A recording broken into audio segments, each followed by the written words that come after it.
ಗುಡಿ wilderness camp. ಇದು B R hills ಅಭಯಾರಣ್ಯದಲ್ಲಿರುವಂಥ Karnataka ಸರ್ಕಾರದ ಜಂಗಲ್ ಲಾಡ್ಜಸ್ ಮತ್ತು ರೆಸಾರ್ಟ್ಸ್ ಅವರ ವಸತಿ ಶಿಬಿರ. ಇಲ್ಲಿ ಒಂದು ದಿನ ಇದ್ದು ಬಿಆರ್ ಹಿಲ್ಸ್ ಅಭಯಾರಣ್ಯವನ್ನು ನೋಡಿದ್ರೆ ಒಂದು ವಿಶಿಷ್ಟವಾದ ಅನುಭವ ಸಿಗುತ್ತೆ. ಇಲ್ಲಿಗೆ ಹೋಗೋದಕ್ಕೆ ನಾವು ಮೊದಲೇ ಅಂತರ್ಜಾಲದಲ್ಲಿ ಇವರ ವೆಬ್ಸೈಟ್ ಆದ www.jungleLodges.com ಇದರಲ್ಲಿ ನಾವು ಮೊದಲೇ ಬುಕ್ ಮಾಡಿಕೊಂಡು, ಅಂದರೆ ನಮ್ಮ ವಸತಿಯನ್ನು ಕಾಯ್ದಿರಿಸಿಕೊಂಡು ಮುಂಗಡವಾಗಿ ಹಣವನ್ನು ಪಾವತಿ ಮಾಡಿ ನಮಗೆ ಇಷ್ಟವಾದ ವಸತಿಯನ್ನು ಆಯ್ಕೆ ಮಾಡಿಕೊಂಡು ಬರಬೇಕು. ಇದು ಚಾಮರಾಜನಗರ ಜಿಲ್ಲೆಯಲ್ಲಿದೆ ಹಾಗೂ ಮೈಸೂರಿನಿಂದ ಸುಮಾರು 90 ಕಿಲೋಮೀಟರ್ ದೂರದಲ್ಲಿದೆ. ಬಿಆರ್ ಹಿಲ್ಸ್ ಅಂದರೆ ಬಿಳಿಗಿರಿ ರಂಗನ್ ಬೆಟ್ಟ ಅಂತ ಅರ್ಥ. ಇಲ್ಲಿ ಸುಪ್ರಸಿದ್ಧವಾದ ಬಿಳಿಗಿರಿ ರಂಗನಾಥ ಸ್ವಾಮಿ ದೇವಸ್ಥಾನ ಇರೋದ್ರಿಂದ ಇದಕ್ಕೆ ಬಿಆರ್ ಹಿಲ್ಸ್ ಅಂತ ಹೆಸರು ಬಂದಿದೆ. ಹಾಗೆ ಈ ಪ್ರದೇಶಕ್ಕೆ ಕೆ ಗುಡಿ ಅಂತ ಕರೀತಾರೆ, ಅಂದರೆ ಕ್ಯಾತ್ದೇವರಾಯನ್ ಗುಡಿ ಅಥವಾ ಕ್ಯಾತ್ದೇವ್ರ ಗುಡಿ ಅಂತ ಅರ್ಥ. ಇಲ್ಲಿ ಮೂಲ ನಿವಾಸಿಗಳಾದ ಸೋಲಿಗರ ಮನೆ ದೇವರಾದ ಕ್ಯಾತದೇವರ ಅಥವಾ ಕ್ಯಾತದೇವರಾಯನ ಗುಡಿ ಅಥವಾ ಕ್ಯಾತೇಶ್ವರನ ಗುಡಿ ಇರೋದ್ರಿಂದ ಇದಕ್ಕೆ ಕೆ ಗುಡಿ ಅಂತ ಹೆಸರು ಬಂದಿದೆ. ಇದು ಇಲ್ಲಿನ ಕಚೇರಿ. ಇಲ್ಲಿ ಎಲ್ಲ ಕಡೆ ಸೊಗಸಾದ ವನ್ಯಜೀವಿಗಳ ಛಾಯಾಚಿತ್ರಗಳಿವೆ. ನಾವು ಬಂದ ಕೂಡಲೇ ಈ ಕಚೇರಿನಲ್ಲಿ ಮೊದಲು ನಮ್ಮ ಹೆಸರು, ವಿಳಾಸ ಎಲ್ಲ ಬರೆದು ನಮ್ಮ ಗುರುತಿಗೆ ಸಂಬಂಧಿಸಿದ ಆಧಾರ್ ಕಾರ್ಡ್ ಅಥವಾ ಯಾವುದಾರ ಗುರುತಿನ ಚೀಟಿಯನ್ನು ತೋರಿಸಬೇಕು. ಇಲ್ಲಿ ಸೊಗಸಾದ ಒಂದು ವೀಕ್ಷಣಾಲಯ ಇದೆ. ಇಲ್ಲಿ ಸಂಜೆ ಹೊತ್ತು ಸಫಾರಿ ಮುಗಿದ ಬಳಿಕ ಸೊಗಸಾದ ವನ್ಯಜೀವಿ ಚಲನಚಿತ್ರವನ್ನು ಪ್ರದರ್ಶಿಸ್ತಾರೆ. ಹಾಗೆ ಇಲ್ಲೊಂದು ಸೊಗಸಾದ ಪುಟ್ಟ ಗ್ರಂಥಾಲಯ ಕೂಡ ಇದೆ. ಇಲ್ಲಿ ವನ್ಯಜೀವಿಗಳಿಗೆ ಸಂಬಂಧಿಸಿದ ಅನೇಕ ಸೊಗಸಾದ ಪುಸ್ತಕಗಳಿವೆ. ಬಿಡುವಾದಾಗ ಇವುಗಳನ್ನು ನಾವು ನೋಡಬಹುದು. ಇಲ್ಲಿನ ಸಿಬ್ಬಂದಿಯವರು ಬಹಳ ಸ್ನೇಹಶೀಲರು. ನಾವು ಬಂದ ಕೂಡಲೇ ನಮ್ಮನ್ನು ನಗುಮುಖದಿಂದ ಸ್ವಾಗತಿಸಿ ಬಿಸಿ ಬಿಸಿಯಾದ ಚಹಾ ಕೊಟ್ಟು ಉಪಚಾರ ಮಾಡಿದ್ರು.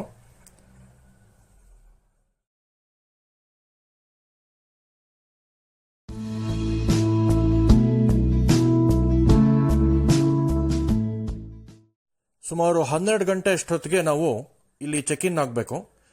ತಿಂಡಿ ಇರುವುದಿಲ್ಲ, ಹಾಗಾಗಿ ದಾರಿನಲ್ಲೇ ನಾವು ತಿಂಡಿ ತಿನ್ಕೊಂಡು ಬರಬೇಕು. ಚೆಕ್ ಇನ್ ಆಗಿ ವಿಳಾಸ, ಹೆಸರು ಎಲ್ಲ ಬರೆದ ನಂತರ ಕಚೇರಿನಲ್ಲಿ ನಮಗೆ ನಮ್ಮ ವಸತಿಯನ್ನು ತೋರಿಸಲಾಗುತ್ತೆ. ಕಚೇರಿಯಿಂದ ನಮ್ಮ ವಸತಿಗೆ ಬರೋ ದಾರಿನೇ ತುಂಬ ಚೆನ್ನಾಗಿದೆ. ಇಲ್ಲಿ ಎಲ್ಲ ಕಡೆನೂ ಪ್ರಕೃತಿ ಸೌಂದರ್ಯ ತುಂಬಿದೆ. ಬೆಟ್ಟ, ಗುಡ್ಡ, ಮರ, ಗಿಡ. ಇಲ್ಲಿ ಕಾಡು ಬಹಳ ಸೊಗಸಾಗಿದೆ, ಹಸಿರಿನಿಂದ ಕೂಡಿದೆ. ನಾನು ಆಯ್ಕೆ ಮಾಡಿಕೊಂಡಿದ್ದ ವಸತಿ ಲಾಗ್ ಹಟ್ ಅಂತ.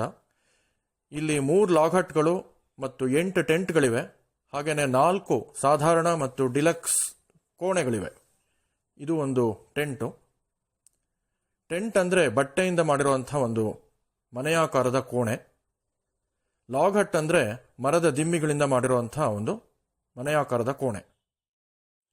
ಇದನ್ನು ಟೆಂಟೆಡ್ ಕಾಟೇಜ್ ಅಥವಾ ಟೆಂಟ್ ಅಂತ ಕರೀತಾರೆ. ಇಲ್ಲಿ ನೆಲ ಮತ್ತು ಸ್ನಾನದ ಕೋಣೆ ಎಲ್ಲ ಸಹಜವಾದ ಇಟ್ಟಿಗೆಗಳಿಂದನೇ ಮಾಡಲಾಗಿರುತ್ತೆ. ಬಾಗಿಲು ಕೂಡ ಮರದ್ದೇ ಆಗಿರುತ್ತೆ. ಗೋಡೆಗಳು ಮಾತ್ರ ಬಟ್ಟೆಯಿಂದಾಗಿರುತ್ತೆ.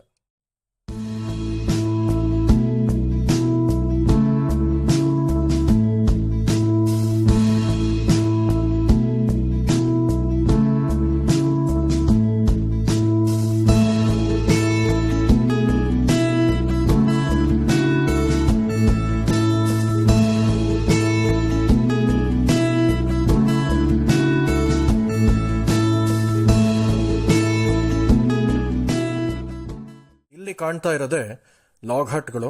ಒಂದು ಕೆಳಗಿದೆ, ಮತ್ತೊಂದು ಎತ್ತರದಲ್ಲಿದೆ.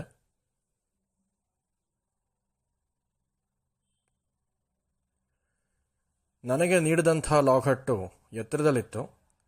ಕೆಳಗಡೆ ಇರೋ ಲಾಗ್ ಹಟ್ಗೆ ಇನ್ನೊಂದು ಕುಟುಂಬ ಪ್ರವಾಸಕ್ಕೆ ಬಂದಿತ್ತು. ನನಗೆ ನೀಡಿದ ಲಾಗ್ ಹಟ್ಟು ಎತ್ತರದಲ್ಲಿದ್ದರಿಂದ ಮೆಟ್ಲು ಹತ್ಕೊಂಡು ಹೋಗಬೇಕಾಯ್ತು. ಈ ಲಾಗ್ ಹಟ್ಗೆ ಚಾಮುಂಡಿ ಅಂತ ಹೆಸರಿಟ್ಟಿದ್ರು. ಬಹುಶಃ ಚಾಮುಂಡಿ ಬೆಟ್ಟ ನೆನೆಸ್ಕೊಂಡು ಎತ್ತರದಲ್ಲಿರೋದ್ರಿಂದ ಚಾಮುಂಡಿ ಅಂತ ಹೆಸರಿಟ್ಟಿದ್ದಾರೆ. ಇಲ್ಲಿ ಒಂದೊಂದು ಲಾಗ್ ಹಟ್ಗೂ ಟೆಂಟ್ಗೂ ಒಂದೊಂದು ಹೆಸರಿಟ್ಟಿದ್ದಾರೆ.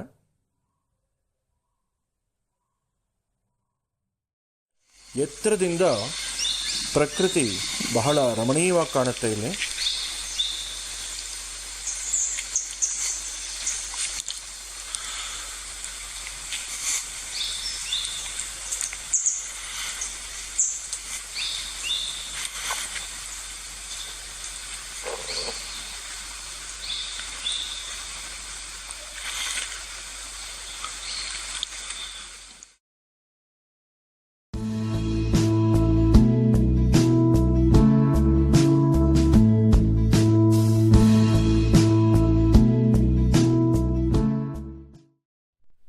ಲಾಗ್ ಹಟ್ಟು ನೋಡೋದಕ್ಕೆ ಬಹಳ ಸುಂದರವಾಗಿದೆ.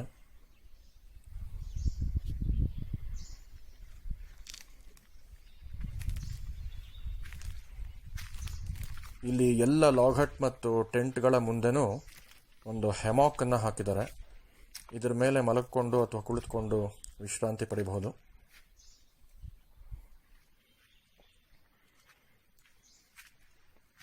ಇಲ್ಲಿ ನೋಡಿ, ಎಲ್ಲ ಮರದ ದಿಮ್ಮಿಗಳಿಂದ ಮಾಡಲಾಗಿದೆ. ನಮ್ಮ ಕೋಣೆಗೆ ಹೋಗೋದಕ್ಕೆ ಕೂಡ ಮೆಟ್ಲು ಹತ್ಕೊಂಡು ಹೋಗಬೇಕು.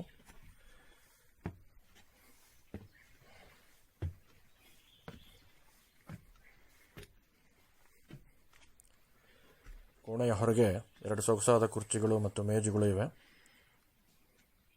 ಮೇಲೆ ಒಂದು ಸುಂದರವಾದ ಪಕ್ಷಿಯ ಚಿತ್ರಪಟ ಇದೆ.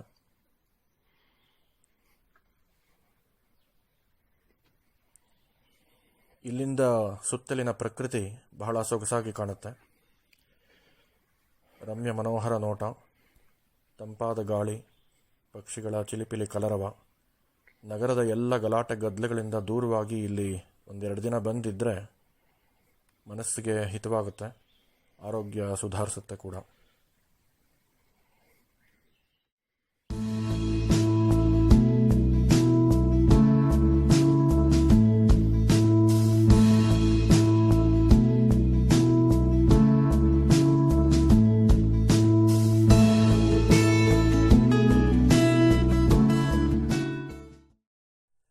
ಒಳ್ಳೆಯ ವ್ಯವಸ್ಥಿತವಾದ ಕೋಣೆ.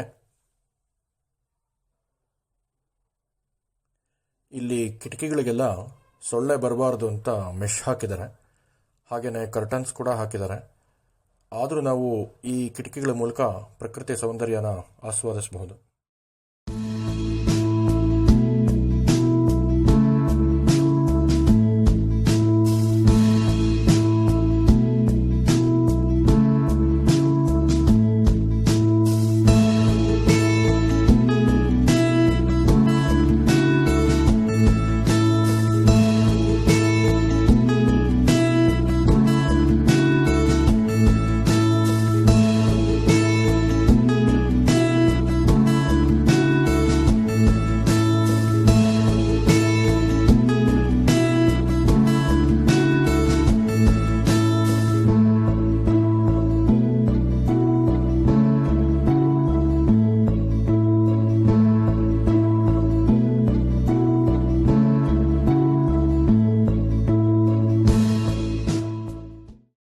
ಇಲ್ಲಿ ಕುಡಿಯೋದಕ್ಕೆ ನೀರು, ಚಹಾ ಮಾಡ್ಕೊಳ್ಳೋದಕ್ಕೆ ಟೀ ಮೇಕರ್ ಹಾಗೂ ರಾತ್ರಿ ಹೊತ್ತು ಓಡಾಡೋದಕ್ಕೆ ಟಾರ್ಚ್ ಇವೆಲ್ಲ ಇಟ್ಟಿದ್ದಾರೆ. ಶುಚಿಯಾದ ಸ್ನಾನದ ಕೋಣೆ.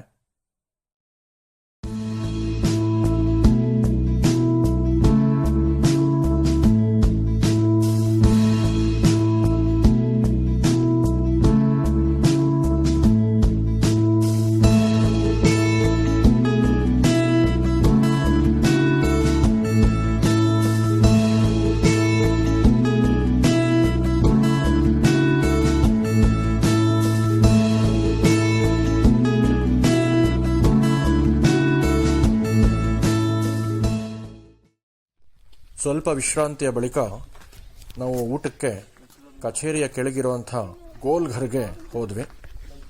ಈ ಗೋಲ್ ಘರು ಊಟ ಮಾಡೋ ಸ್ಥಳ, ಗೋಳಾಕಾರವಾಗಿರುವಂಥ ಜಾಗ. ಎಲ್ಲ ಜಂಗಲ್ ಲಾಡ್ಜಸ್ಸಲ್ಲೂ ಊಟ ಮಾಡೋ ಸ್ಥಳಕ್ಕೆ ಗೋಲ್ ಘರ್ ಅಂತ ಕರೀತಾರೆ. ಒಳ್ಳೆ ರುಚಿಯಾದ, ಶುಚಿಯಾದ, ಬಿಸಿಯಾದ, ಸೊಗಸಾದ ಭಕ್ಷ್ಯ ಭೋಜ್ಯಗಳು ತಯಾರಾಗಿದ್ವು. ಇಲ್ಲಿ ಕುಳಿತುಕೊಂಡು ತಂಪಾದ ಗಾಳಿಯಲ್ಲಿ ಪ್ರಕೃತಿ ಸೌಂದರ್ಯವನ್ನು ಆಸ್ವಾದಿಸಿಕೊಂಡು ಊಟ ಮಾಡೋದೇ ಒಂಥರ ಸೊಗಸು.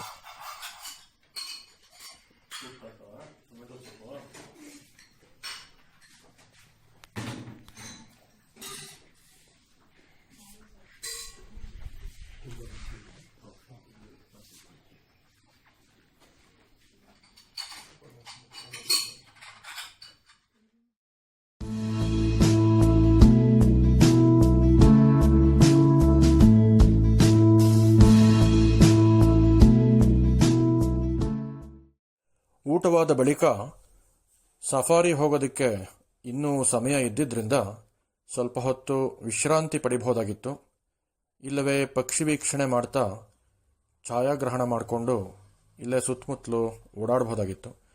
ನಾನು ಪಕ್ಷಿ ವೀಕ್ಷಣೆ ಮಾಡೋಣ ಅಂತ ಹೊರಟೆ. ಇಲ್ಲಿ ಕಚೇರಿಗೆ ಸಮೀಪವೇ ಒಂದು ಪುಟ್ಟ ಕೊಳ ಇದೆ. ಇಲ್ಲಿ ಒಂದು ಬೋಗನ್ವಿಲ್ಲಾ ಬಳ್ಳಿ ಹಾಗೂ ಒಂದು ಸಾಸೇಜ್ ವೃಕ್ಷ ಇದೆ. ಈ ವೃಕ್ಷದ ಕಾಯಿಗಳು ಸಾಸೇಜನ್ನು ಹೋಲುವುದರಿಂದ ಇದಕ್ಕೆ ಸಾಸೇಜ್ ವೃಕ್ಷ ಅಂತ ಹೆಸರು. ಇಲ್ಲಿ ನಮಗೆ ನ್ಯಾಚುರಲಿಸ್ಟ್ಗಳಾದ ಮಹಾದೇವ್ ಮತ್ತು ನಾರಾಯಣ್ ಅವರು ಅನೇಕ ಪಕ್ಷಿಗಳನ್ನು ಗುರುತಿಸಿ ಛಾಯಾಗ್ರಹಣ ಮಾಡೋದಕ್ಕೆ ಸಹಾಯ ಮಾಡಿದ್ರು. ಇದು ಪಕ್ಷಿ ವೀಕ್ಷಣೆಗೆ ಒಳ್ಳೆಯ ತಾಣ. ಇಲ್ಲಿನ ಪ್ರಕೃತಿನೇ ತುಂಬ ರಮಣೀಯವಾಗಿದೆ.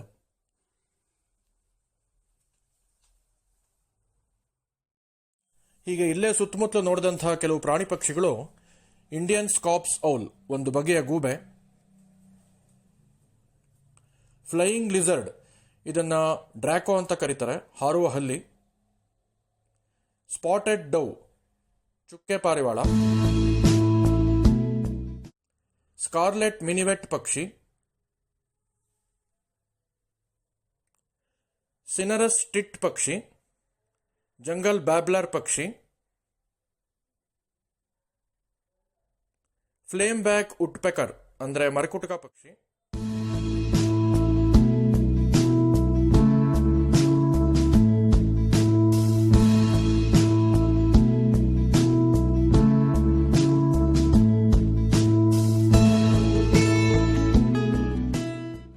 ವೈಲ್ಡ್ ಬೋರ್, ಕಾಡು ಹಂದಿ. ಸುಮಾರು 3:45 ಗಂಟೆಗೆ ನಾವು ಸಫಾರಿಗೆ ಹೋಗೋದಕ್ಕೆ ಸಜ್ಜಾದ್ವಿ. ಇದೇ ನಾವು ಸಫಾರಿಗೆ ಹೋಗುವಂಥ ಜೀಪು. ಇದು ತೆರೆದ ಜೀಪ್ ಆಗಿರೋದ್ರಿಂದ ಬಹಳ ರೋಮಾಂಚಕರವಾಗಿರುತ್ತೆ. ಜೀಪ್ ಸಫಾರಿಯಲ್ಲಿ ನನ್ನೊಂದಿಗೆ ಇನ್ನೊಂದು ಕುಟುಂಬ ಇತ್ತು. ಒಬ್ಬರು ಡ್ರೈವರು ಹಾಗೂ ಒಬ್ಬರು ನ್ಯಾಚುರಾಲಿಸ್ಟ್ ಇದ್ದರು. ನ್ಯಾಚುರಾಲಿಸ್ಟ್ ಮಹಾದೇವ್ ಅವರು ನಮ್ಮ ಜೊತೆ ಬಂದರು. ಈ ನ್ಯಾಚುರಾಲಿಸ್ಟ್ಗಳು ಪ್ರಕೃತಿ ಬಗ್ಗೆ ಎಲ್ಲ ತಿಳ್ಕೊಂಡಿರ್ತಾರೆ. ಚುಕ್ಕೆ ಜಿಂಕೆ ಅಥವಾ ಸ್ಪಾಟೆಡ್ ಡಿಯರ್, ಇವುಗಳನ್ನು ಚೀತಲ್ ಅಂತ ಕರೀತಾರೆ.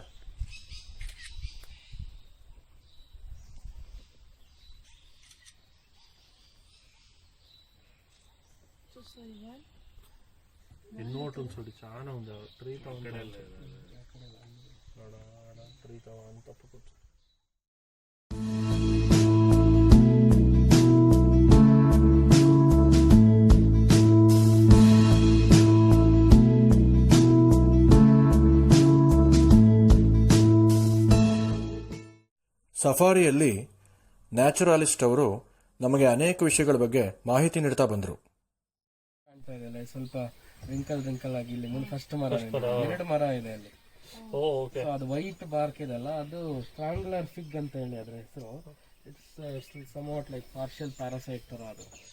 ಸೊ ಅರ್ಲಿ ಸ್ಟೇಜ್ ಅಲ್ಲಿ ಅದು ಪ್ಯಾರಾಸೈಟ್ ಆಗಿರುತ್ತೆ. It depends on host plant. So ಅದಾದ್ಮೇಲೆ ರೂಟ್ಸ್, ಏರಿಯಲ್ ರೂಟ್ಸ್ ಡೆವಲಪ್ ಆದ್ಮೇಲೆ ಸೊ ಗ್ರೌಂಡ್ ಬರಕ್ ಸ್ಟಾರ್ಟ್ ಆಗಿದೆ. ಆಲ್ರೆಡಿ ಗ್ರೌಂಡ್ ರೀಚ್ ಆಗಿದೆ. ಸೊ ಗ್ರೌಂಡ್ ರೀಚ್ ಆದ್ಮೇಲೆ it will become an independent. So ಅದಾದ್ಮೇಲೆ ಏನ್ ಮಾಡುತ್ತೆ ಅಂದ್ರೆ ಅದು ಹೋಸ್ಟ್ ಪ್ಲಾಂಟ್ ನ ಸ್ಟ್ರಾಂಗಲ್ ಮಾಡಕ್ ಸ್ಟಾರ್ಟ್ ಮಾಡುತ್ತೆ. So it will kill the host plant. ಇಲ್ಲಿ ಪರವಾಗಿಲ್ಲ, ಸಪರೇಟ್ ಆಗಿದೆ, ಹೋಸ್ಟ್ ಪ್ಲಾಂಟ್ ಬದುಕೊಂಡಿದೆ. ಇಲ್ಲಾಂದ್ರೆ ಎಷ್ಟೊಂದ್ ಸತಿ ಅದೇನ್ ಮಾಡುತ್ತೆ, ಹೋಸ್ಟ್ ಪ್ಲಾಂಟ್ ನ ಸ್ಟ್ರಾಂಗಲ್ ಮಾಡ್ಬಿಟ್ಟು ಸಾಯಿಸ್ಬಿಡುತ್ತೆ. ಸೊ ಅದು ಇಂಡಿಪೆಂಡೆಂಟ್ ಆಗುತ್ತೆ. ಮುಂದೆ ಒಂದ್ ಕಡೆ ಜಾಗ ಇದೆ, ಆ ಕಡೆ ಹೋದ್ರೆ ತೋರಿಸ್ತೀನಿ.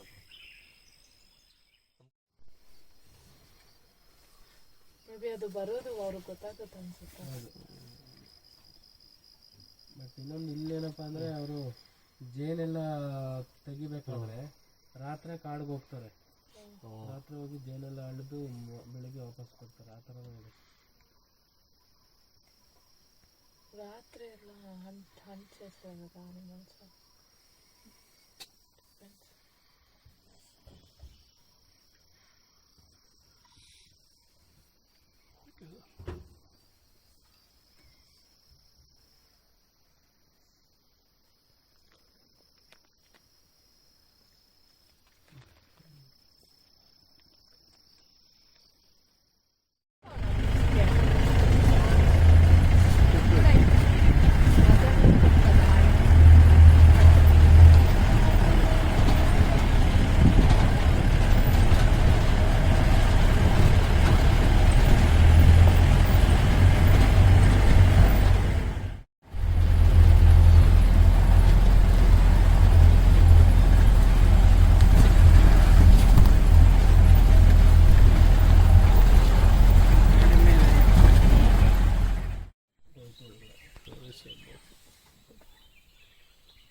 ಲೀಟ್ರಲ್ಲಿ 2 ರಿಂದ 3 ಮರಿಗಳನ್ನು ಹಾಕುತ್ತೆ. ಆ 3 ಮರಿಗಳನ್ನು ತಾಯಿ ನೋಡ್ಕೊಳ್ತಾಳೆ ಯಾವಾಗಲೂ. 2 ವರ್ಷ ತನಕ ನೋಡ್ಕೊಳುತ್ತೆ. ಆ ಟೈಮಲ್ಲಿ ಹಂಟಿಂಗ್ ಟೆಕ್ನಿಕ್ಸು ಮತ್ತು ಟೆರಿಟರಿ ಮಾರ್ಕ್ ಮಾಡೋದು, ಹೆಂಗೆ ಮೈಂಟೈನ್ ಮಾಡಬೇಕು ಟೆರಿಟರಿನ, ಎಲ್ಲ ಟೆಕ್ನಿಕ್ಕು ತಾಯಿ ಮರಿಗಳಿಗೆ ಹೇಳ್ಕೊಟ್ಟು ಇನ್ನು ಗ್ರೋಯಿಂಗ್ ಫುಲ್ ಗ್ರೋತ್ ಆದಮೇಲೆ ಬಾಡಿ ಫುಲ್ ಶೈನಿಂಗ್ ಬರುತ್ತೆ, ಬ್ಲಾಕ್ ಕಲರ್ ಬರುತ್ತೆ, ಶೈನಿಂಗ್ ಬ್ಲಾಕ್.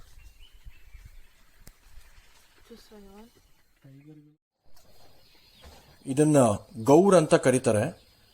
ಇದನ್ನ ಭಾರತದ ಬೈಸನ್ ಅಂತಲೂ ಕರೀತಾರೆ. ಆದರೆ ವಾಸ್ತವವಾಗಿ ಇದು ಬೈಸನ್ ಅಲ್ಲ, ಇದೊಂದು ಬಗೆಯ ಕಾಡೆತ್ತು. ಕನ್ನಡದಲ್ಲಿ ಇದನ್ನ ಕಾಟಿ ಅಂತ ಕರೀತಾರೆ.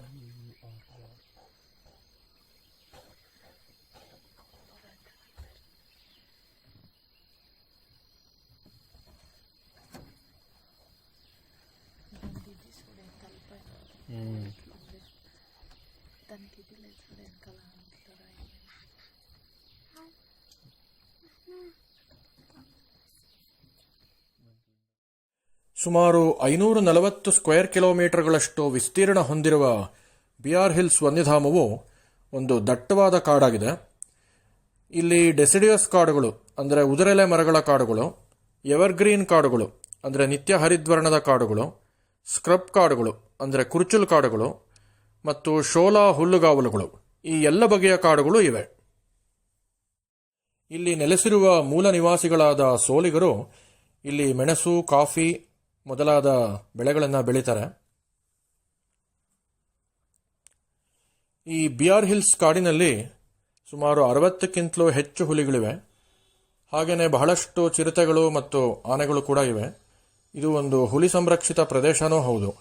ಆದರೆ ನಮಗೆ ಸಫಾರಿನಲ್ಲಿ ಈ ಪ್ರಾಣಿಗಳೆಲ್ಲ ನೋಡೋದಕ್ಕೆ ಸಿಗುತ್ತವೆ ಅಂತ ಹೇಳೋಕ್ಕಾಗಲ್ಲ. ಈ ಪ್ರಾಣಿಗಳು ನೋಡೋಕ್ಕೆ ಸಿಗೋದು ನಮ್ಮ ಅದೃಷ್ಟದ ಮೇಲೆ ಹೋಗುತ್ತೆ. ಹಾಗಾಗಿ ಇಂಥ ಪ್ರಾಣಿನೇ ನೋಡಬೇಕು ಅಂತ ನಾವು ಹೋಗಬಾರ್ದು. ಕಾಡಿನಲ್ಲಿ ಏನನ್ನ ನೋಡಿದ್ರೂ ಅದು ಒಂದು ರೋಚಕವಾದ ಅನುಭವ ಆಗಿರುತ್ತೆ.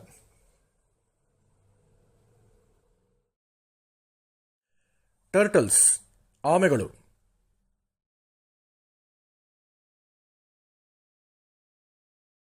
Crested serpent eagle, ಸರ್ಪಹದ್ದು.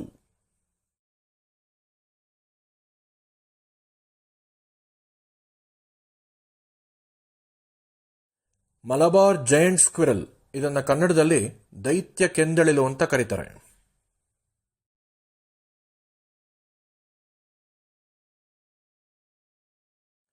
Spotted dear ಅಥವಾ ಚೀತಲ್, ಚುಕ್ಕೆ ಜಿಂಕೆ.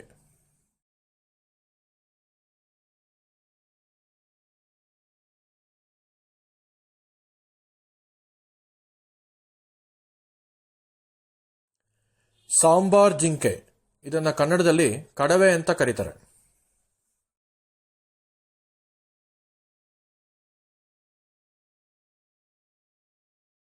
ಬಾರ್ಕಿಂಗ್ ಡೀರ್ ಅಥವಾ ಮುಂಟ್ ಜಾಕ್, ಇದನ್ನು ಕನ್ನಡದಲ್ಲಿ ಕಾಡು ಕುರಿ ಅಂತ ಕರೀತಾರೆ. ಸುಂದರವಾದ ಸೂರ್ಯಾಸ್ತಮದ ದೃಶ್ಯ ನಮ್ಮ ಮನಸೆಳೆಯಿತು.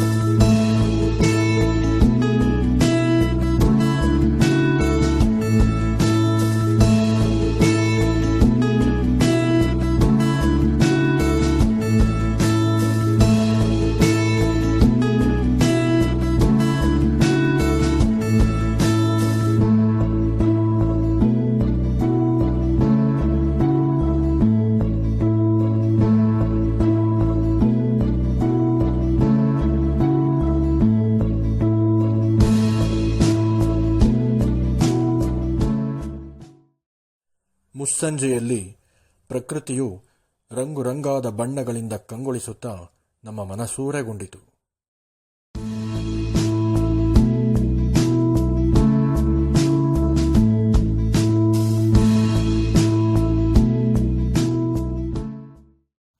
ವನ್ಯಜೀವಿ ಚಲನಚಿತ್ರ ನೋಡಿದ ಬಳಿಕ ನಾವು ನಮ್ಮ ವಸತಿಗೆ ತೆರಳಿದ್ವಿ. ಅನಂತರ 8 ಗಂಟೆಗೆ ಕ್ಯಾಂಪ್ ಫೈರ್ ಹಾಕಲಾಯಿತು. ಕ್ಯಾಂಪ್ ಫೈರ್ ಮುಂದೆ ಕುಳಿತುಕೊಂಡಿದ್ದಾಗ ಕುಡಿಯೋದಿಕ್ಕೆ ಅಂತ ಅಲ್ಲಿಗೇನೆ ಬಿಸಿಯಾದ ಸೂಪ್ ತಂದುಕೊಟ್ರು. ಕೊರೆಯೋ ಚಳಿನಲ್ಲಿ ಬೆಂಕಿ ಕಾಯಿಸ್ಕೊಳ್ತಾ ಸೂಪ್ ಕುಡಿಯೋದು ಒಂದು ಹಿತವಾದ ಅನುಭವ ಆಗಿತ್ತು.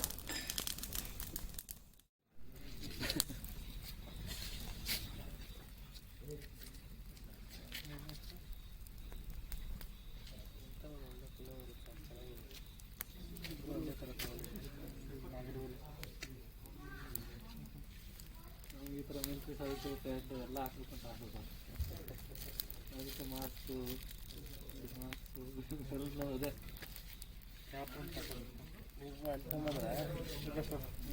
ರಾತ್ರಿ 8:00ವರೆಗೆ ಗೋಲ್ಘರ್ನಲ್ಲಿ ಸೊಗಸಾದ ಭೋಜನ ಇತ್ತು. ಭೋಜನದ ಬಳಿಕ ನಾವು ನಮ್ಮ ವಸತಿಗೆ ತೆರಳಿದ್ವಿ. ರಾತ್ರಿ ನಿಶ್ಶಬ್ದವಾಗಿತ್ತು. ಜೀರುಂಡೆಗಳ ಶಬ್ದ ಮತ್ತು ಅಲ್ಲಲ್ಲಿ ದೂರದಲ್ಲಿ ಕೇಳಿಬರ್ತಾ ಇದ್ದಂಥ ಪ್ರಾಣಿಗಳ ಕೂಗುಗಳು ಬಿಟ್ಟರೆ ಬೇರೆ ಏನೂ ಶಬ್ದ ಇರಲಿಲ್ಲ. ಪ್ರಕೃತಿ ಬೆಳಗ್ಗೆ ಒಂಥರ ಸುಂದರವಾಗಿದ್ದರೆ ರಾತ್ರಿ ಸ್ವಲ್ಪ ಭಯಾನಕವಾಗೇ ಇತ್ತು ಅಂತ ಹೇಳ್ಬೋದು. ಇಲ್ಲಿ ನಮ್ಮ ವಸತಿ ಶಿಬಿರ ಕಾಡಿನ ಮಧ್ಯೆನೇ ಇರೋದ್ರಿಂದ ಕಾಡು ಪ್ರಾಣಿಗಳು ನಮ್ಮ ವಸತಿ ಶಿಬಿರದ ಹತ್ರ ಬರ್ಬೋದಾಗಿತ್ತು.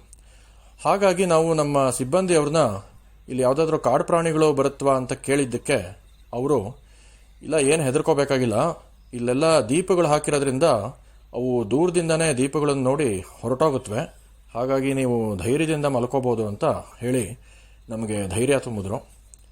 ಮತ್ತು ನಮ್ಮ ಕೋಣೆಗಳಲ್ಲಿ ಕೂಡ ಯಾವುದೇ ಫೋನು ಅಥವಾ ಟಿ ವಿ ಯಾವುದೂ ಇರಲಿಲ್ಲ. ಯಾಕೆಂದರೆ ಇಲ್ಲಿ ಕಾಡಿನ ಅನುಭವ ಕೂಡ ಬರಬೇಕಲ್ಲ, ಹಾಗಾಗಿ ಇದು ಯಾವುದೂ ಇಟ್ಟಿರಲಿಲ್ಲ. ಆದರೆ ನಮ್ಮ ಮೊಬೈಲ್ ಫೋನುಗಳಿಂದ ನಾವು ಸಿಬ್ಬಂದಿಯವ್ರಿಗೆ ಫೋನ್ ಮಾಡ್ಬೋದಾಗಿತ್ತು ಏನಾದರೂ ತೊಂದರೆ ಆದರೆ. ಕಾಡಿನ ಈ ಒಂದು ನೀರವತೆ ಬಹಳ ರೋಮಾಂಚಕರವಾಗಿತ್ತು. ಸೊಗಸಾದ ಕಾಡಿನ ಅನುಭವ.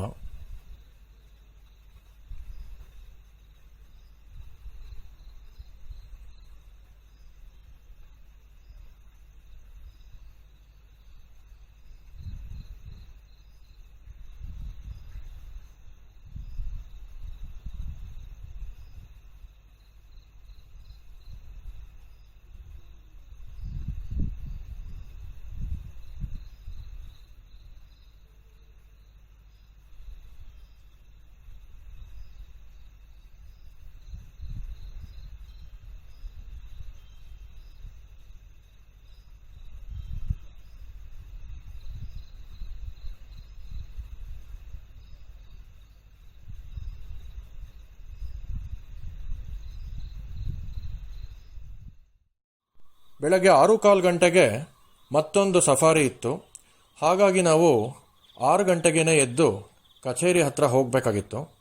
ಸಿಬ್ಬಂದಿಯವರೇ ನಮ್ಮ ವಸತಿ ಹತ್ರ 6 ಗಂಟೆಗೆ ಬಂದು ನಮ್ಮನ್ನು ಎಬ್ಸಿದ್ರು. ಹಾಗಾಗಿ ನಾವು 6 ಗಂಟೆಗೆ ಎದ್ದು ಕಚೇರಿ ಹತ್ರಕ್ಕೆ ಹೊರಟ್ವಿ. ಬೆಳಗ್ಗೆ ಇನ್ನೂ ಕತ್ಲೆ ಇತ್ತು, ಬೆಳಕು ಪೂರ್ತಿ ಹರಿದಿರಲಿಲ್ಲ. ಪ್ರಕೃತಿ ನಿಧಾನವಾಗಿ ತನ್ನ ಸೌಂದರ್ಯವನ್ನು ತೆರೆದುಕೊಳ್ತಾ ಇತ್ತು. ಕೊರೆಯೋ ಚಳಿ.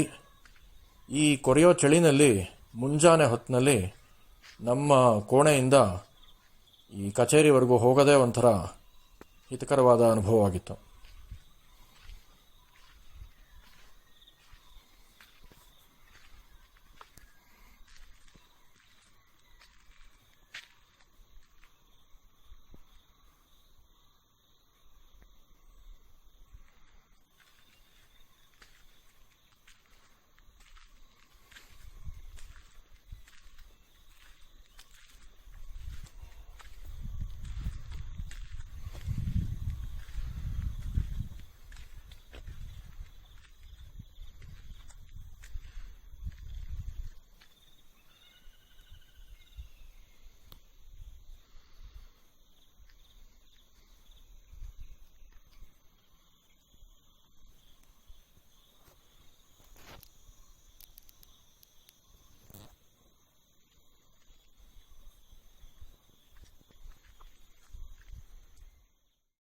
ಬಿಸಿಯಾದ ಚಹಾ ಕುಡಿದು ನಾವು ಜೀಪ್ ಸಫಾರಿ ಹೊರಟ್ವಿ. ಈ ಬಾರಿ ನಮ್ಮೊಂದಿಗೆ ಬಂದ ನ್ಯಾಚುರಲಿಸ್ಟು ನಾರಾಯಣ್ ಅವರು.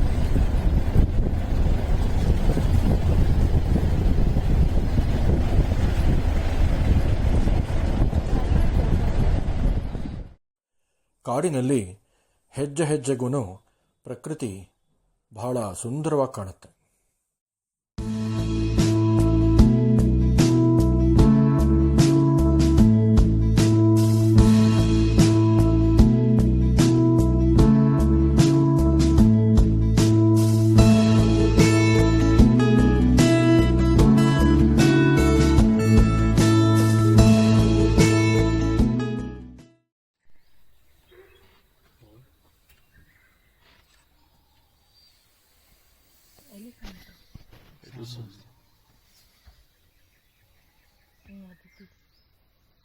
సింగిల్ గా తీయాలి ఇది బాగుంది. ಈ ಕೇಳಿಸ್ತಲ್ಲ ಶಬ್ದಗಳು, ಅವು ಜಿಂಕೆಗಳ ಅಲಾರಂ ಕಾಲ್ಸ್ಗಳು. ಈ ಅಲಾರಂ ಕಾಲ್ಸ್ಗಳು ಅಂದರೆ ಸಾಮಾನ್ಯವಾಗಿ ಯಾವುದಾದ್ರೂ ಹುಲಿ ಅಥವಾ ಚಿರತೆ ಮೊದಲಾದ ಬೇಟೆಯಾಡೋ ಪ್ರಾಣಿಗಳು ಬರ್ತಾ ಇದ್ರೆ ಈ ಜಿಂಕೆಗಳು ಒಂದು ಬಗೆಯ ಕೂಗನ್ನು ಹೊರಡಿಸುತ್ತವೆ ಇತರ ಜಿಂಕೆಗಳಿಗೆ ಈ ವಿಷಯನ ಹೇಳೋದಕ್ಕೆ. ಈ ಅಲಾರಂ ಕಾಲ್ಸ್ ಬಂದಾಗ ಅಂಥ ಪ್ರಾಣಿಗಳು ಬರ್ತಾ ಇವೆ ಅಂತ ನಮಗೆ ಸೂಚನೆ ಸಿಗುತ್ತೆ. ಹಾಗಾಗಿ ನಾವು ಸಫಾರಿ ಸಮಯದಲ್ಲಿ ಇಂಥ ಅಲಾರಂ ಕಾಲ್ಸ್ಗಾಗಿ ನಿರೀಕ್ಷಿಸ್ತಾ ಇರ್ತೀವಿ. ಮುಂದೆ ಹೋದ ನಮಗೆ 10 ಕಾಡು ನಾಯಿಗಳು ಸಿಕ್ಕಿದ್ವು. ಈ ಕಾಡು ನಾಯಿಗಳನ್ನು ಧೋಲ್ ಅಂತ ಕರೀತಾರೆ. ಇವು ಗಾತ್ರದಲ್ಲಿ ನಮ್ಮ ಊರಿನ ನಾಯಿಗಳಿಗಿಂತ ಸ್ವಲ್ಪ ಚಿಕ್ಕದಾಗೆ ಕಾಣುತ್ತವೆ. ಮತ್ತು ಇವು ನರಿಗಳನ್ನು ಹೆಚ್ಚಾಗಿ ಹೋಲುತ್ತವೆ. ನರಿಯಂಥ ಉದ್ದನೆಯ ಕಿವಿಗಳು ಮತ್ತು ಪೊದೆಯಂಥ ಬಾಲ ಮತ್ತು ಕೆಂಪು ಮಿಶ್ರಿತ ಕಂದು ಬಣ್ಣದ ತುಪ್ಪಟ ಇವಕ್ಕೆ ಇರುತ್ತವೆ. ಇವು ಯಾವಾಗಲೂ ಗುಂಪುಗಳಲ್ಲೇ ವಾಸ ಮಾಡುತ್ತವೆ ಮತ್ತು ಗುಂಪುಗಳಲ್ಲೇ ಬೇಟೆ ಆಡುತ್ತವೆ. ನೋಡೋದಕ್ಕೆ ಇವು ಚಿಕ್ಕದಾಗಿದ್ರೂ ಇವು ಬಹಳ ಕ್ರೂರಿಗಳು. ಬೇಟೆ ಪ್ರಾಣಿ ಸಿಕ್ಕಿದ ಕೂಡಲೇ ಎಲ್ಲವೂ ಅದರ ಮೇಲೆ ಮುಗಿಬಿದ್ದು ಅದು ಬದುಕಿರೋ ಹಾಗೇನೆ ಕಚ್ಚಿ ಕಚ್ಚಿ ತಿನ್ನೋದಕ್ಕೆ ಶುರು ಮಾಡಿಬಿಡುತ್ತವೆ. ಮತ್ತು ಇವು ಸಾಮಾನ್ಯವಾಗಿ ಯಾವಾಗಲೂ ಓಡಾಡ್ತಾ ಇರುತ್ತವೆ. ಆದರೆ ಇವತ್ತೇನೋ ಎಲ್ಲ ಒಂದು ಕಡೆ ಕುಳಿತುಕೊಂಡು ವಿಶ್ರಾಂತಿ ಪಡಿತಾ ಇದ್ವು. ನಮ್ಮ ಅದೃಷ್ಟಕ್ಕೆ ಇವು ಬಹಳ ಹತ್ತಿರದಿಂದ ನೋಡೋ ಹಾಗಾಯಿತು.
ಇದು ಆನೆಯ ಲದ್ದಿ. ಆನೆ ತಾನು ತಿಂದ ಆಹಾರದಲ್ಲಿ 50% ಮಾತ್ರ ಅರಗಿಸ್ಕೊಳ್ಳುತ್ತೆ. ಹಾಗಾಗಿ ಹೆಚ್ಚು ಲದ್ದಿ ಹಾಕ್ತಾ ಇರುತ್ತೆ. ಇದರಿಂದ ಈಗ ಕಾಗದ ತಯಾರಿಸ್ತಾರೆ. ಇವು ಹುಲಿ ಉಗುರಿನ ಗುರುತುಗಳು. ಹುಲಿ ತನಗಾಗಿ ಒಂದು ಪ್ರದೇಶನ ಸೀಮಿತಗೊಳಿಸ್ಕೊಳ್ಳೋಕ್ಕೆ ಈ ರೀತಿ ಉಗುರುಗಳಿಂದ ಮರಗಳ ಮೇಲೆ ಕೆರೆಯುತ್ತೆ. ಹಾಗೂ ತನ್ನ ಮೂತ್ರದ ಗಂಧದಿಂದ ಕೂಡ ತನ್ನ ಪ್ರದೇಶನ ಸೀಮಿತಗೊಳಿಸ್ಕೊಳ್ಳುತ್ತೆ. ಇದು ಪಾಂಡ್ ಹೆರಾನ್ ಪಕ್ಷಿ.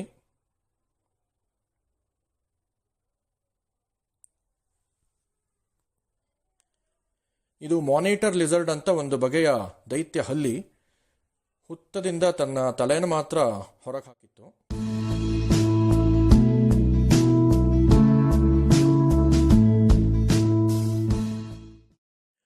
ಅನಂತರ ನಾವು ಮತ್ತೊಮ್ಮೆ ಗೌರ್ ಅಥವಾ ಕಾಟಿಗಳನ್ನು ನೋಡಿದ್ವಿ.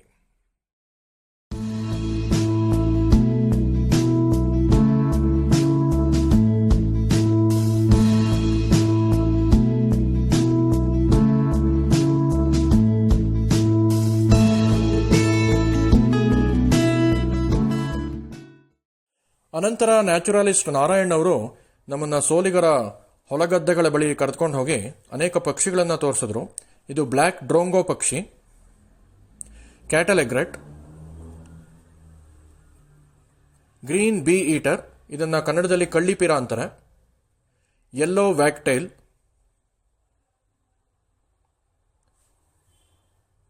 Long tailed shrike, Eurasian collar dove, red wattled lapwing. Bear ಹಿಲ್ಸಲ್ಲಿ ಸುಮಾರು 250ಕ್ಕೂ ಹೆಚ್ಚು ಪ್ರಭೇದಗಳ ಪಕ್ಷಿಗಳು ಕಂಡುಬರುತ್ತವೆ. ಇದು ಹೂಪೋ ಪಕ್ಷಿ. ಇದನ್ನು ಕನ್ನಡದಲ್ಲಿ ಚಂದ್ರಮುಕುಟ ಅಂತ ಕರೀತಾರೆ. ಸಫಾರಿಯಿಂದ ಹಿಂದಿರುಗಿದ ನಮಗೆ ಗೋಲ್ಘರ್ನಲ್ಲಿ ಸೊಗಸಾದ ಉಪಹಾರ ಸಿದ್ಧವಾಗಿತ್ತು.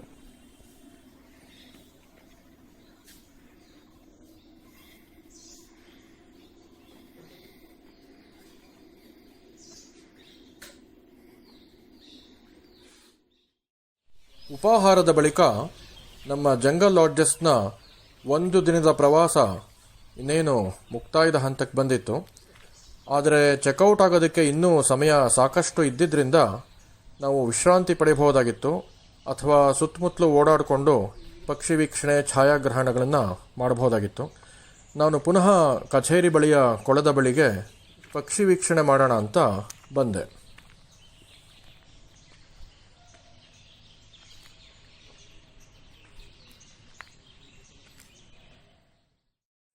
ಇಲ್ಲಿ ಸುತ್ತಮುತ್ತಲೇನೆ ಅನೇಕ ಪ್ರಾಣಿ ಪಕ್ಷಿಗಳನ್ನು ಹಾಗೂ ಇನ್ನಿತರ ಕೆಲವು ವಿಷಯಗಳನ್ನು ಗಮನಿಸಬಹುದಾಗಿತ್ತು. ಇದು ಕಾಡು ಹಂದಿ. ಇಲ್ಲಿ ಕಾಡು ಹಂದಿಗಳು ಬಹಳ ಇದ್ವು.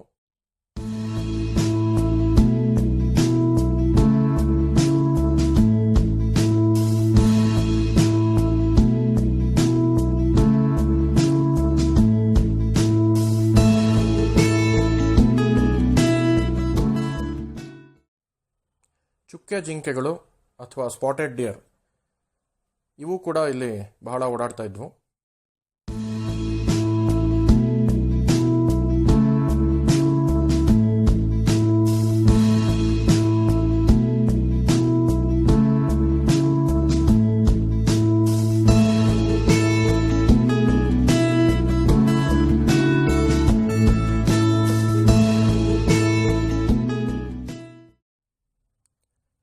ಇವು ಸಾಮಾನ್ಯವಾದ ಕೋತಿಗಳು. ಇವನ್ನ ಬಾನೆಟ್ ಮೆಕ್ಯಾಕ್ಸ್ ಅಂತ ಕರಿತೀವಿ.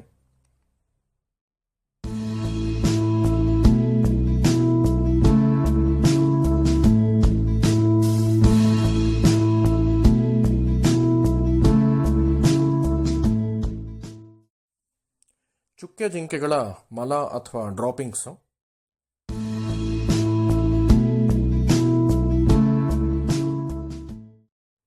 ಕಾಡು ಹಂದಿಯ ಮಲ ಅಥವಾ ಡ್ರಾಪಿಂಗ್ಸ್.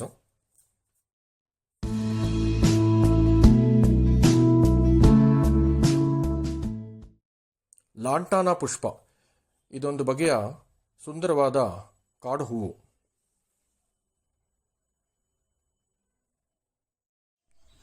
ಸಾಸೇಜ್ ವೃಕ್ಷ ಇದು ಪಕ್ಷಿ ವೀಕ್ಷಣೆಗೆ ಸೊಗಸಾದ ತಾಣ.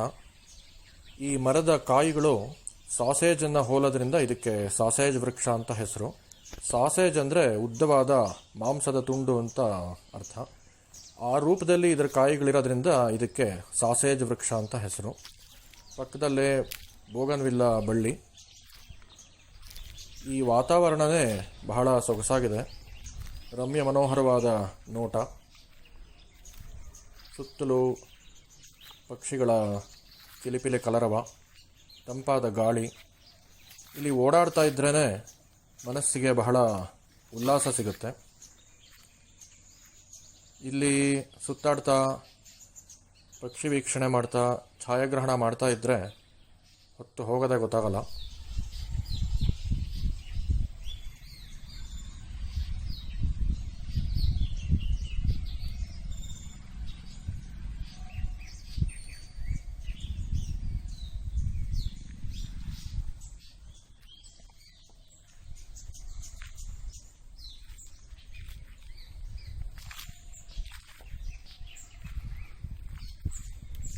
ಸುಂದರವಾದ ಕೊಳ, ಸುಂದರವಾದ ಬೋಗನ್ವಿಲ್ಲಾ ಪುಷ್ಪಗಳು.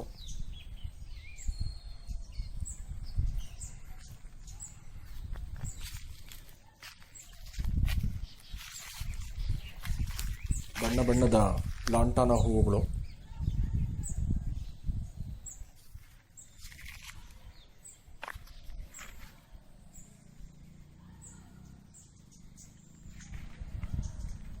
ಪ್ರಕೃತಿಯ ಪ್ರೇಮಿಯಾಗಿದ್ದರೆ ಈ ಸ್ಥಳ ಬಹಳ ಇಷ್ಟವಾಗುತ್ತೆ.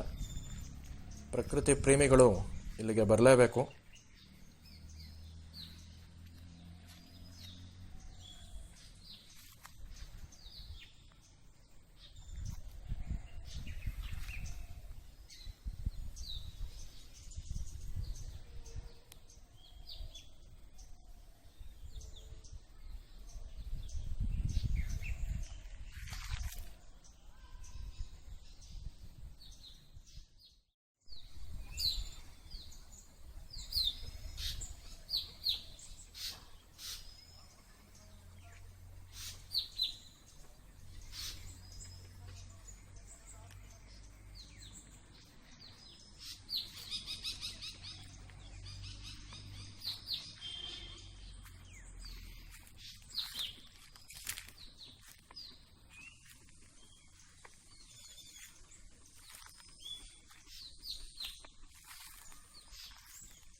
ಇಲ್ಲೊಂದು ಕಾಡು ಹಂದಿ ಕೆಸರಿನಲ್ಲಿ ವಿಶ್ರಮಿಸ್ಕೊಳ್ತಾ ಇತ್ತು.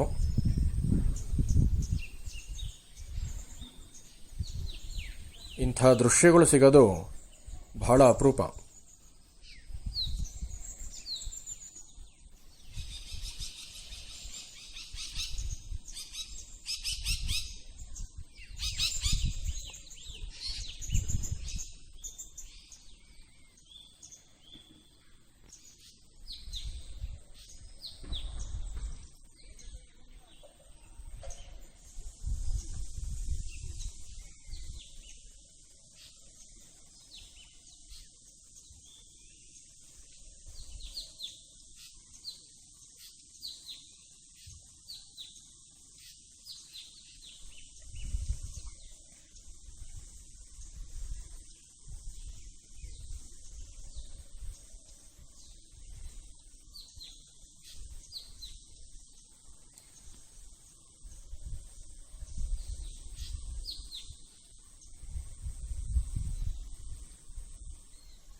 ಕಡೆಯದಾಗಿ ಈ ಜಾಗಕ್ಕೆ ಕೆ ಗುಡಿ ಅಂತ ಹೆಸರು ಬರೋದಕ್ಕೆ ಕಾರಣವಾದಂಥ ಕ್ಯಾತದೇವರ ಗುಡಿ ಅಥವಾ ಕ್ಯಾತೇಶ್ವರ ಗುಡಿ. ಇದು ಕಚೇರಿಗೆ ಬಹಳ ಸಮೀಪನೇ ಇದೆ. ಇಲ್ಲಿ ಕ್ಯಾತೇಶ್ವರ ಅಥವಾ ಕ್ಯಾತದೇವರು ಅನ್ನುವಂಥ ಈಶ್ವರನ ರೂಪದ ದೇವರು ಇದ್ದಾನೆ. ಈ ದೇವರು ಸೋಲಿಗರ ಮನೆ ದೈವ. ಈ ಗುಡಿಯ ಕಾರಣದಿಂದನೇ ಈ ಜಾಗಕ್ಕೆ ಕ್ಯಾತೇಶ್ವರ ಗುಡಿ ಅಥವಾ ಕ್ಯಾತದೇವರ ಗುಡಿ ಅಥವಾ ಕ್ಯಾತದೇವರಾಯನ ಗುಡಿ ಅಂತ ಹೆಸರು ಬಂದಿದೆ. ಅದೇನೇ ಚಿಕ್ಕದಾಗಿ ಕೆ ಗುಡಿ ಅಂತ ಆಗಿದೆ. ಅಲ್ಲಿಗೆ ಕೆ ಗುಡಿ ವೈಲ್ಡ್ನೆಸ್ ಕ್ಯಾಂಪ್ನ ಒಂದು ದಿನದ ಪ್ರವಾಸ ಮುಕ್ತಾಯವಾಯಿತು. ಸ್ನೇಹಿತರೆ, ನೋಡಿದ್ರಲ್ಲ, ಕೆ ಗುಡಿ ವೈಲ್ಡ್ನೆಸ್ ಕ್ಯಾಂಪ್ ಜಂಗಲ್ ಲಾಡ್ಜಸ್ ಮೂಲಕ BR ಹಿಲ್ಸ್ ವನ್ಯಧಾಮದ ನನ್ನ ಅನುಭವಗಳ ಈ ಒಂದು ಚಿಕ್ಕ ವಿಡಿಯೋವನ್ನು ನಿಮಗೆ ಇಷ್ಟ ಆಯಿತು ಅಂತ ಅಂದ್ಕೊಳ್ತೀನಿ. ನಿಮಗೆ ಇಷ್ಟ ಆಗಿದ್ದರೆ ಆದಷ್ಟು ಬೇಗ ನೀವು ಕೂಡ ಇಲ್ಲಿಗೆ ಹೊರಟು ಬನ್ನಿ. ಜಂಗಲ್ ಲಾಡ್ಜಸ್ ವೆಬ್ಸೈಟ್ನಲ್ಲಿ ಬುಕ್ ಮಾಡಿಕೊಂಡು ಇಲ್ಲಿಗೆ ಬೇಗ ಬನ್ನಿ. ಅಂದಹಾಗೆ ಜಂಗಲ್ ಲಾಡ್ಜಸ್ನ ವೆಬ್ಸೈಟ್ www.jungleLodges.com.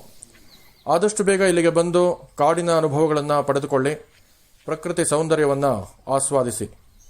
ನಮಸ್ಕಾರ, ಧನ್ಯವಾದಗಳು.